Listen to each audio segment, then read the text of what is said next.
Spiritually ഒരുപാട് കാര്യങ്ങളൊക്കെ ചെയ്യുന്നുണ്ടാവും. ഇത്ര സ്വലാത്ത് ദിക്കറൊക്കെ ചെല്ലുന്നുണ്ടാവും, പക്ഷെ മനസ്സിനൊരു റാഹത്ത് ഉണ്ടാവില്ല. ശരിക്കും പറഞ്ഞാൽ റബ്ബിനെ കുറിച്ചൊക്കെ ചിന്തിക്കുമ്പോൾ എന്താണ്, ശരിക്കും നല്ല മനസ്സിന് സമാധാനം ഉണ്ടാവുന്ന റബ്ബ് ഖുർആനിലൂടെ നമ്മളോട് പറഞ്ഞിട്ടുണ്ട്. പക്ഷെ പറഞ്ഞിട്ടുണ്ടെങ്കിൽ പോലും നമുക്ക് എവിടെയോ ഇസ്തിഗ്ഫാർ ചൊല്ലുമ്പോൾ, റബ്ബിന്റെ സ്മരണയിൽ ഇരിക്കുമ്പോൾ, ദിക്കർ ചൊല്ലുമ്പോൾ, നിസ്കരിക്കുമ്പോൾ ഒന്നും ഈ ഒരു മനസ്സിന് സമാധാനം കിട്ടണില്ല. ഇതൊക്കെ കഴിഞ്ഞിട്ട് നമ്മൾ ആകെ ബേജാറായിട്ടായിരിക്കും തന്നെ അത് ഇത് എന്നൊക്കെ പറഞ്ഞിട്ട്, അത് അങ്ങനത്തെ പല പ്രശ്നങ്ങൾ എന്നൊക്കെ പറഞ്ഞിട്ട് ഒരു ബേജാറിലായിരിക്കും തന്നെ. ശരിക്കും പറഞ്ഞാൽ നമ്മുടെ നിസ്കാരം കറക്റ്റാണ്, നമ്മുടെ ഈ സ്മരണയൊക്കെ കറക്റ്റ് ആണെന്നുണ്ടെങ്കിൽ നമുക്ക് അത്രത്തോളം പ്രയാസം ഉണ്ടാവില്ല. കാരണം അത് എന്താ പറയാ, ഈ ദുനിയാവിൽ ആരെ സ്നേഹിച്ചാലും നമ്മൾ ചിലപ്പോഴൊക്കെ എന്തെങ്കിലും ഇന്ന് ഡിസ്കസ് ചെയ്യാൻ വേണ്ടിയിട്ട് ഉദ്ദേശിക്കുന്നത് എന്താന്ന് വെച്ചാല്, നമ്മളെല്ലാവരും പുതിയ വർഷത്തിലേക്ക് കടക്കാണ്. അതോടൊപ്പം തന്നെ സ്പിരിച്വലി വളരെ വാല്യുബിൾ ആയിട്ടുള്ള, ഇല്ലെങ്കിൽ ആ ഒരു സ്പിരിച്വലി നല്ല മാസങ്ങളിലേക്ക് നമ്മൾ എൻ്റർ ചെയ്തുകൊണ്ടിരിക്കുകയാണ്. റജബ്, ഷാബാൻ, റമദാൻ, ഇതിലേക്കൊക്കെ നമ്മൾ കിടക്കുന്ന സമയത്തും അതുപോലെ പുതിയൊരു ഇയറിലേക്കൊക്കെ കിടക്കുന്ന സമയത്ത് നമ്മൾ കുറച്ചും കൂടി ഒരു എക്സൈറ്റ്മെന്റ് ആയിരിക്കും അല്ലെ. അപ്പോൾ ഈ ഒരു ഇയർ സെറ്റ് ആക്കണം, ഇല്ലെങ്കിൽ നമ്മൾ വിചാരിക്കും ഈ റമദാനിലേക്ക് നമ്മൾ കിടക്കുന്ന സമയത്ത് ദ്വായും കാര്യങ്ങളൊക്കെ റജബിലും ഷാബാനിലും റമദാനിലേക്ക് എത്തിക്കണേ, റജബിലും ഷാബാനിലും ബർക്കത്ത് ചെയ്യണേ എന്നുള്ള ആ ഒരു ദ്വായിലൂടെ പോകാൻ വേണ്ടിയിട്ട് പോവാണ്. അപ്പോൾ അള്ളാഹുവിന്റെ മാസത്തിലേക്കൊക്കെ കിടക്കാൻ പോകുന്ന ഈ ഒരു സമയത്ത് കുറച്ച് കാര്യങ്ങൾ അതിനെക്കുറിച്ചൊക്കെ ഒന്ന് സംസാരിക്കാം എന്ന് മാത്രം കരുതിയിട്ടാണ് ഇന്നത്തെ ഒരു സെഷൻ വച്ചിട്ടുള്ളത്. അപ്പോൾ ഓരോ ദിവസവും ഞാൻ നിങ്ങൾക്ക് ഇതിൽ ജോയിൻ ചെയ്യുന്ന, അതുപോലെ യൂട്യൂബിൽ എൻ്റെ വീഡിയോ കാണുന്ന ആളുകൾക്ക് ഉപകാരപ്പെടും എന്ന് കരുതിയിട്ടാണ് എന്ത് ചെയ്യുന്നത്, പല ദിവസവും ഓരോ ടോപ്പിക്ക് ഞാൻ ഡിസൈഡ് ചെയ്തിട്ട് എടുക്കുന്നത്. ഇത് കൊടുക്കാം ഞാൻ തന്നെയാണ് ഓരോ ടോപ്പിക്ക് എൻ്റെ മനസ്സിൽ തോന്നുന്നതിനനുസരിച്ച് ഞാനിങ്ങനെ ഡിസൈഡ് ചെയ്ത് ഇതായിരിക്കും ബെസ്റ്റ് എന്നുള്ള രീതിയിൽ എനിക്ക് തോന്നി ഈ മാസം ഈ ഒരു വീക്കിൽ ഇതായിരിക്കും ഏറ്റവും ബെസ്റ്റ് എന്ന് എനിക്ക് തോന്നി. അപ്പോൾ അങ്ങനെയാണ് ഈ ഒരു ടോപ്പിക് എടുത്തിട്ടുള്ളത്. ഇനി നിങ്ങൾക്ക് എന്തെങ്കിലും ഒരു ടോപ്പിക്കിനെ കുറിച്ച് കുറച്ചും കൂടി അറിയണം എന്നൊക്കെ ഉണ്ടെങ്കിൽ തീർച്ചയായിട്ടും നിങ്ങൾക്കത് ചോദിക്കാം. അപ്പോൾ ഇൻഷാല്ല നെക്സ്റ്റ് ഒരു വീക്കിലോ ഇല്ലെങ്കിൽ ഏതെങ്കിലുമൊക്കെ വീക്കിൽ അതുമായിട്ടുള്ള ഡിസ്കഷൻസ് കാര്യങ്ങളിലൂടെ നമ്മൾ പോവും ഇൻഷാല്ല.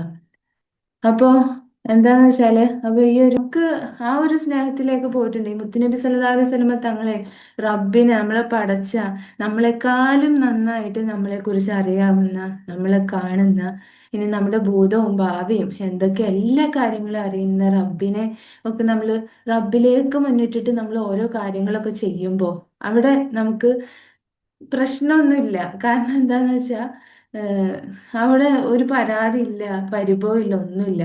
നമ്മൾ എവിടേക്കോ മറ്റുള്ളവരിലേക്കൊക്കെ നോക്കിയിട്ട് എന്തൊക്കെയോ ചെയ്ത് കൂട്ടുമ്പോഴാണ് അവര് പരിഗണിക്കണില്ലല്ലോ എന്നൊക്കെ തോന്നുന്നത്. പക്ഷെ റബ്ബിനെ ഉദ്ദേശിച്ചിട്ട് ഒരു നന്മ നമ്മൾ ഒരു നന്മ ചെയ്യുന്നുണ്ടെങ്കിൽ അത് അള്ളാഹുവിനെ മുൻനിർത്തിയിട്ട്, റബ്ബിനെ മുൻനിർത്തിയിട്ട്, എൻ്റെ റബ്ബിന്റെ തൃപ്തിക്കായിട്ട് ഞാനത് ചെയ്യുകയാണെങ്കിൽ എന്തായാലും നമ്മുടെ ഉള്ളും പുറവും ഒക്കെ അറിയുന്ന റബ്ബ് അത് തൃപ്തിപ്പെട്ടിട്ടുണ്ടാവും. പക്ഷെ നമ്മൾ ഈ ദുനിയാവിലെ ഏതെങ്കിലും ഒരു വ്യക്തിയെ സാറ്റിസ്ഫാക്ഷൻ ചെയ്യിപ്പിക്കാൻ വേണ്ടിയിട്ടാണ് ഈ ഒരു നന്മ ചെയ്യുന്നത് എന്നുണ്ടെങ്കിൽ ഒരിക്കലും അത് ചിലപ്പോൾ സാധിച്ചോളണമെന്നില്ല. ചിലപ്പോൾ അവർ ഒരു തവണ നല്ലത് പറഞ്ഞിട്ടുണ്ടാവും, അടുത്ത തവണ നമ്മൾ പോലും അറിയാതെ നമ്മൾ ചിന്തിക്കും ഈ തവണയും ആ ഒരു വ്യക്തി നല്ലത് പറയണം എന്നുള്ളത്. അപ്പോൾ ഇങ്ങനെയുള്ള ഒരുപാട് കാര്യങ്ങളാണ്. അപ്പോൾ ശരിക്കും പറഞ്ഞാല് നമ്മുടെ റബ്ബിനെ മനസ്സറിഞ്ഞിട്ട് സ്നേഹിക്കുന്നതിനൊക്കെ തടസ്സമായിട്ടുള്ളത് എന്താണ്, നമ്മൾ ചെയ്ത് കൂട്ടിയിട്ടില്ല നമ്മുടെ ഓരോ അവയവങ്ങൾ കൊണ്ട്, നമ്മുടെ കണ്ണുകൊണ്ട്, കാലുകൊണ്ട്, കൈകൾ കൊണ്ട് ഒക്കെ ഇത്രയും വർഷം നമ്മൾ ജീവിച്ചിട്ടുണ്ട്. ഈ വർഷത്തിനിടയിൽ നമ്മൾ ചെയ്തിട്ടുള്ള പാപങ്ങൾ മാത്രമാണ് റബ്ബിലേക്ക് അടുക്കാൻ നമുക്ക് തടസ്സമായിട്ടുള്ളത്. നമ്മുടെ നിസ്കാരത്തിനും നമ്മുടെ ദിക്റുകൾക്കും ഒന്നും സുഖമില്ലാത്തതിന് കാരണം, അല്ലെങ്കിൽ അതിലൊന്നും ആത്മാർത്ഥത കിട്ടാത്തതിന് കാരണം നമ്മൾ ചെയ്തു കൂട്ടിയിട്ടുള്ള പാപങ്ങളാണ്. നമ്മുടെ ഹൃദയത്തിനേറ്റിട്ടുള്ള കറുപ്പാണ്. നമ്മുടെ ഹൃദയം വളരെ എന്താ പറയുക, പ്രകാശിക്കുന്ന ഹൃദയത്തോട് കൂടിയിട്ട്, അല്ലെങ്കിൽ നല്ല പ്യുവറായിട്ടുള്ള ഹൃദയത്തോട് കൂടിയിട്ടാണ് നമ്മൾ ഓരോരുത്തരും ഈ ഭൂമിയിലേക്ക് വന്നിട്ടുള്ളത് അല്ലെ. അതിൻ്റെ ഇടയിൽ നമ്മൾ മനസ്സിലാക്കിയതും കേട്ടതും കണ്ടതും അങ്ങനെയായിട്ടുള്ള ഒരുപാട് എക്സ്പീരിയൻസ് കാര്യങ്ങളൊക്കെ നമ്മുടെ ഉള്ളിൽ ഇങ്ങനെ ആയി പോയിട്ട് ആ ഒരു പ്യൂരിറ്റി എവിടെയോ നമുക്ക് നഷ്ടപ്പെട്ടു പോയിട്ടുണ്ട്.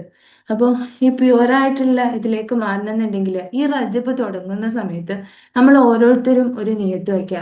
ഈ ഒരു മാസത്തിലൂടെ ഞാൻ പോകുമ്പോൾ തീർച്ചയായിട്ടും എന്നിലെ പാപങ്ങള് റബ്ബിലേക്ക് അടുക്കാൻ, റബ്ബിനൊന്ന് അറിഞ്ഞൊന്ന് നിസ്കരിക്കാൻ പറ്റാതെ അതിനൊക്കെ തടസ്സമായിട്ട് നിൽക്കുന്ന ഈ പാപങ്ങളൊക്കെ ഞാൻ കഴുകിക്കളയാൻ ഈ ഒരു മാസം ഞാൻ ഉപയോഗിക്കും എന്നുള്ള ആ ഒരു ഇന്റൻഷൻ വെച്ചിട്ട് എന്ത് ചെയ്യുക, ഈ ഒരു റജബിലേക്ക് എൻ്റർ ചെയ്യുക. ഇനി നമുക്ക് വരാനിരിക്കുന്ന ഷഅബാനും അതുപോലെ റമദാനും ആ ഒരു മാസങ്ങളിലേക്കൊക്കെ നമുക്ക് ഇതിലും ആവേശത്തിൽ മുന്നോട്ട് പോകേണ്ടതുണ്ട്.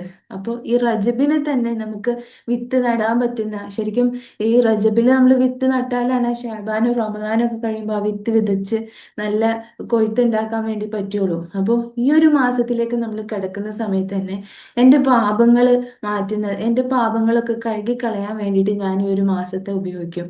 എൻ്റെ റബ്ബിലേക്ക് അറിഞ്ഞൊന്ന് നിസ്കരിക്കാൻ വേണ്ടിയിട്ട് എനിക്ക് തടസ്സമായിട്ട് നിൽക്കുന്ന ഈ പാപങ്ങളെയൊക്കെ ഞാൻ ഒഴിവാക്കും എന്നുള്ള നീയത്തിൽ എല്ലാവരും ആ ഒരു ഇന്റൻഷൻ വച്ചിട്ട് എന്ത് ചെയ്യുക, ഈ ഒരു മാസത്തിലേക്ക് എൻ്റർ ചെയ്യാന്നുള്ളതാണ്. പിന്നെ ഈ ഒരു മാസത്തിന് വളരെയധികം പ്രത്യേകതകളുണ്ട്. അപ്പോൾ ശരിക്കും പറഞ്ഞാൽ നമ്മൾ വിചാരിക്കും, ഇപ്പൊ നമ്മളൊരു ബുക്കിൽ ഒരു പേപ്പറിൽ ഒന്ന് പെൻസിൽ കൊണ്ട് വരച്ചിട്ടുണ്ടെങ്കിൽ അത് മായ്ക്കുമ്പോൾ അവിടെ ചെറിയൊരു പാടുണ്ടാവും അല്ലേ? അപ്പോൾ നമ്മൾ വിചാരിക്കും ദുനിയാവിലെ നമ്മളിങ്ങനെ ചെയ്ത് കൂട്ടിയ തെറ്റുകളൊക്കെ ഈ റജബില് നമ്മൾ ഇങ്ങനെ രാത്രി ഇങ്ങനെ ഇരുന്നിട്ട് അസ്തഗ്ഫിറുല്ലാഹ് അൽ അലീം എന്നൊക്കെ പറഞ്ഞിട്ട് റബ്ബിലേക്ക് ഇങ്ങനെ ഓരോ പാപങ്ങളും ഏൽപ്പിച്ചിട്ട് ഇങ്ങനെ ചെയ്യുമ്പോൾ, ഇല്ലെങ്കിൽ എഴുതിയിട്ട് നമ്മൾ ഏൽപ്പിക്കുമ്പോൾ, ഇതൊക്കെ ഇങ്ങനെ ഏൽപ്പിച്ച് നമ്മളിങ്ങനെ കണ്ണീര് പൊഴിച്ചാല് നമ്മളിലും ആ പാപത്തിന്റെ ഈ മായ്ച്ച പെൻസിൽ കൊണ്ട് മായ്ച്ച അവിടെയുള്ള ആ ഒരു മുറിപ്പാട് പോലെ എന്തെങ്കിലും പാടുണ്ടാവുമെന്ന് അല്ലേ? പക്ഷെ അങ്ങനെ ഒരു പാടും ഉണ്ടാവില്ല. നമ്മൾ അങ്ങനെ ഒന്ന് അടുത്താല് നമ്മൾ വിചാരിക്കും നമ്മുടെ ദുനിയാവിലാണ് ഇങ്ങനത്തെ ഓരോ കാര്യങ്ങളൊക്കെ. ഇപ്പൊ നമ്മൾ തന്നെയാണെങ്കിലും ഒരാൾക്ക് പുറത്തു കൊടുക്കാന്ന് നമ്മൾ വിചാരിച്ച് പുറത്തു കൊടുത്താൽ പോലും ആ ഒരു പുറത്തു കൊടുക്കല് ചിലപ്പോൾ ഒരു കംപ്ലീറ്റ് ആവില്ല. അവിടെ എന്തൊക്കെയോ ഒരു പോരായ്മകള് ചിലപ്പോൾ ഉണ്ടാവും. അത് പൂർണ്ണമായി ചിലപ്പോൾ ഉണങ്ങിയിട്ടുണ്ടാവില്ല. പക്ഷെ റബ്ബ് എന്ന് പറഞ്ഞാൽ അതൊന്നും അല്ലല്ലോ. അപ്പോൾ റബ്ബ് പുറത്തു കൊടുക്കാൻ വേണ്ടിയിട്ട് നമുക്കൊക്കെ പുറത്തു കൊടുക്കാൻ ചിലപ്പോൾ ഒരു പ്രയാസമായിരിക്കും, ഒരു ബുദ്ധിമുട്ടായിരിക്കും. പക്ഷെ റബ്ബിന് ഏറ്റവും ഇഷ്ടം എന്താ? പുറത്തു കൊടുക്കാനാ. ആരെങ്കിലും ഒന്ന് എന്നോട് ക്ഷമ ചോദിക്കണ്ടോ, ഇല്ലെങ്കിൽ ഞാൻ തെറ്റ് ചെയ്യൂല, ഏം, ഈ ഒരു തെറ്റ് ഞാൻ ഇനി ആവർത്തിക്കൂല എന്ന് പറയുന്നുണ്ടോ, ആരെങ്കിലും ചെയ്ത തെറ്റിന് ഖേദിച്ച് മടങ്ങുന്നുണ്ടോ എന്നുള്ള ഒരു ഇതിലിങ്ങനെ ഇരിക്കുക. അത്രത്തോളം ഇഷ്ടമാണ് റബ്ബിന് എന്ത് ഈ തെറ്റുകൾ പൊറുക്കാന്. ഇപ്പൊ നമ്മളൊരു സ്റ്റോറിയിൽ കേട്ടിട്ടുണ്ട്, റബ്ബ് ഏഹ്, ഒരു മരുഭൂമിയിൽ ഒരു മനുഷ്യനും ഒരു ഒട്ടകവും ഒറ്റപ്പെട്ട്. അപ്പൊ അയാൾ അവിടെ ഇരുന്ന് ഉറങ്ങിയപ്പോ ഇദ്ദേഹത്തിന്റെ ഭക്ഷണങ്ങളും സാധന സാമഗ്രികളൊക്കെ ഒരാൾ മോഷ്ടിച്ചുകൊണ്ട് പോയി. അങ്ങനെ ഇയാൾ ഒറ്റപ്പെട്ട് ഈ ഒരു സമയത്ത് ഉം, ഈ ഉറക്കത്തിൽ നിന്ന് എഴുന്നേറ്റിട്ട് നോക്കുമ്പോൾ ഒന്നുമില്ല. തന്റെ ഒട്ടകവും ഉണ്ട്, അതുപോലെ ഈ ഒരു മനുഷ്യനും മാത്രമുണ്ട്. ചുറ്റും എന്താണ്, ഉം, പരന്നു കിടക്കുന്ന മരുഭൂമി. അപ്പൊ ഈ മരുഭൂമിയിൽ ഇങ്ങനെ നിന്നിട്ട് അയാൾ ഇനി എന്താണ് ചെയ്യാന്ന് ഇങ്ങനെ വിചാരിച്ച് നിൽക്കുമ്പോൾ അദ്ദേഹത്തിന്റെ നഷ്ടപ്പെട്ട സാധനങ്ങളൊക്കെ തിരിച്ചു കിട്ടുമ്പോൾ അദ്ദേഹത്തിന് ഉണ്ടാവുന്ന ഒരു സന്തോഷം ഉണ്ടാവും.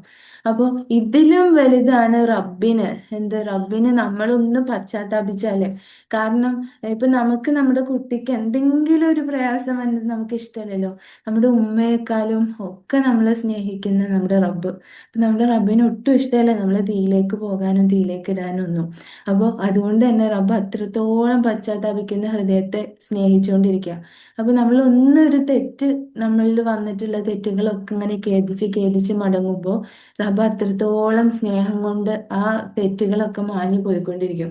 അപ്പൊ നമുക്ക് അങ്ങനെ നിസ്കാരത്തിലും നമ്മുടെ ഏത് ലൈഫിലാണെങ്കിലും ഉം, ഇപ്പൊ ഉം, ഇപ്പൊ സമ്പത്തില്, ഇല്ലെങ്കിൽ നമ്മുടെ ജോലികളില്, ഇതിലൊക്കെ ബർക്കത്തുണ്ടാവാനൊക്കെ ശരിക്കും പറഞ്ഞാല് ഈ ഒരു ഇസ്തിഗ്ഫാർ കാര്യങ്ങൾ കറക്റ്റായിട്ട് ചെയ്താൽ മതി. ഒരുപാട് ഒരുപാട് പണ്ഡിതന്മാരൊക്കെ പറയുന്നത് നമ്മൾ കേട്ടാല് അത്രയ്ക്ക് നമ്മൾ അത്ഭുതപ്പെട്ടു പോകും. ഇസ്തിഗ്ഫാറിന്റെ ഒക്കെ ഒരു മഹത്വങ്ങള്. സ്വലാത്ത് ചൊല്ലുന്നത് പോലെയാണ് ഇസ്തിഗ്ഫാർ ചൊല്ലുന്നത്. കാരണം ഇസ്തിഗ്ഫാർ ഇങ്ങനെ മനസ്സറിഞ്ഞിട്ട് ചെല്ലുമ്പോൾ നമ്മുടെ തെറ്റുകളൊക്കെ ഇങ്ങനെ മാഞ്ഞു പോവുകയും അതുപോലെ നമ്മുടെ ഒരു നമുക്ക് നല്ല നല്ല അമാലുകൾ ചെയ്യാനുള്ള തൗഫീക്ക് കിട്ടുകയും ചെയ്യാണ്. അപ്പൊ അതുകൊണ്ട് തന്നെ ഇസ്തിഗ്ഫാർ വളരെ മഹത്തായ ഒരു കാര്യമാണ്. അപ്പൊ ഈ ഒരു മാസം, ഈ ഒരു റജബ് എന്ന മാസത്തില് അതിന് വേണ്ടിയിട്ട് മാക്സിമം സമയങ്ങൾ നിങ്ങൾ കൊടുക്കുക. രാത്രിയുടെ യാമങ്ങളിലൊക്കെ എഴുന്നേറ്റിട്ട് ഒന്ന് മനസ്സറിഞ്ഞിട്ട് ചെയ്ത തെറ്റുകളൊക്കെ ഒന്ന് ആലോചിച്ചിട്ട് ഒരു ഇസ്തിഗ്ഫാറിലൂടെ മുന്നോട്ട് പോകുക എന്നുള്ളതാണ് ഈ ഒരു മാസത്തെക്കുറിച്ച് എനിക്ക് പറയാനുള്ളത്. പിന്നെ ഈ ഒരു മാസത്തിൽ നല്ല മാസമായതുകൊണ്ട് തന്നെ നല്ല നല്ല ദിവസങ്ങളും നല്ല നല്ല മാസങ്ങളൊക്കെ വരുമ്പോൾ അന്നത്തെ ദിവസത്തിനുള്ള പ്രാധാന്യം ഉള്ളത് കൊണ്ട് തന്നെ ആ ഒരു സമയത്ത് നമ്മൾ തെറ്റുകൾ ചെയ്തിട്ടുണ്ടെങ്കിൽ അതിന് ശിക്ഷ കൂടുതലായിരിക്കും. കാരണം ഇപ്പോൾ മസ്ജിദുൽ ഹറാമിലൊക്കെ വെച്ചിട്ട് എന്തെങ്കിലും തെറ്റുകൾ ചെയ്തിട്ടുണ്ടെങ്കിൽ അവിടെ ശിക്ഷ കൂടുതലാണ്. റമദാനിലും ഒക്കെ തെറ്റുകൾ ചെയ്തിട്ടുണ്ടെങ്കിൽ ശിക്ഷ കൂടുതലുള്ള സമയമാണ്. അപ്പോൾ ഈ ഒരു സമയം അത് അത്രയും മഹത്വമാക്കപ്പെട്ട മാസത്തിന് നമ്മൾ ഒരു മഹത്വവും കൊടുക്കാതെ മുന്നോട്ട് പോയാൽ ആ ഒരു ഇതായിരിക്കും ഉണ്ടാവുക. അപ്പോൾ മാക്സിമം തെറ്റുകളിൽ നിന്നൊക്കെ എൻ്റെ എല്ലാ അവയവങ്ങളെയും തെറ്റുകളിൽ നിന്നൊക്കെ ഒന്ന് മാറ്റിയിട്ട് കഴിഞ്ഞു പോയ പാപങ്ങളൊക്കെ ഒന്ന് റബ്ബിനോടൊന്ന് മനസ്സറിഞ്ഞിട്ട് പറഞ്ഞിട്ട് എന്ത് ചെയ്യുക, ഈ ഒരു മാസത്തിലേക്ക് എൻ്റർ ചെയ്യുക. നല്ല നല്ല അമാലുകളൊക്കെ ചെയ്യാൻ വേണ്ടിയിട്ട് ഒരുപാട് ഇസ്തിഗ്ഫാർ ചെല്ലാൻ വേണ്ടിയിട്ട് ഇപ്പം നമ്മൾ ഇസ്തിഗ്ഫാർ ചെല്ലുന്നതിൻ്റെ കൂടെ തന്നെ മുഅ്മിനീങ്ങൾക്ക് വേണ്ടിയിട്ട് അല്ലാഹുമ്മ ഉഫ്ഫിർ മുഅ്മിനീന വൽ മുഅ്മിനാത്ത് മുസ്ലിമീന വൽ മുസ്ലിമാത്ത്, മുസ്ലിമീങ്ങൾക്കും മുഅ്മിനീങ്ങൾക്കും ഒക്കെ വേണ്ടിയിട്ട് നമ്മൾ ഇസ്തിഗ്ഫാർ ചെല്ലുമ്പോൾ എത്രത്തോളം മുസ്ലിമീങ്ങളും മുഅ്മിനീങ്ങളും ഉണ്ടോ അവർക്ക് അത്രത്തോളം പാപങ്ങൾ നമ്മുടെയും പൊറുക്കപ്പെടും. കാരണം നമ്മുടെ മനസ്സ് അത്ര വിശാലമാവുന്നുണ്ട്. അപ്പോൾ അത്രത്തോളം പാപങ്ങൾ നമുക്ക് പൊറുക്കപ്പെടും. അപ്പം നമുക്കും പൊറുക്കാൻ വേണ്ടിയിട്ടാണ് നമ്മളിങ്ങനെ മോമിനിയങ്ങൾക്കും വേണ്ടിയിട്ട് ഇസ്തിഗ്ഫാർ ചെല്ലുന്നത്. അപ്പോൾ അങ്ങനെ മുസ്ലിമീങ്ങൾക്കും മോമിനിയങ്ങൾക്കും ഒക്കെ വേണ്ടിയിട്ട് എന്ത് ചെയ്യുക, ഇസ്തിഗ്ഫാറൊക്കെ ചൊല്ലിക്കൊണ്ടിരിക്കുക. അങ്ങനെ ഈ ഒരു മാസത്തെ ഈ ഒരു ഇന്റൻഷനോട് കൂടിയിട്ട് ഇപ്പൊ അള്ളാഹു പവിത്രമാക്കിയിട്ടുള്ള അള്ളാഹുവിന്റെ ഈ ഒരു മാസത്തെ ഞാനും പവിത്രമാക്കുന്നു. അതിലൂടെ എൻ്റെ പാപങ്ങളൊക്കെ പൊറുക്കാൻ വേണ്ടിയിട്ട് ഞാൻ ഈ ഒരു മാസത്തിലൂടെ ഞാൻ എൻ്റെ പാപങ്ങൾ പൊറുപ്പിക്കാൻ വേണ്ടിയിട്ട് തീരുമാനിക്കുന്നു എന്നുള്ള ആ ഒരു ഇന്റൻഷനിൽ ഈ ഒരു മാസത്തിലേക്ക് കിടക്കാം. പിന്നെ ഇപ്പോൾ ന്യൂ ഇയർ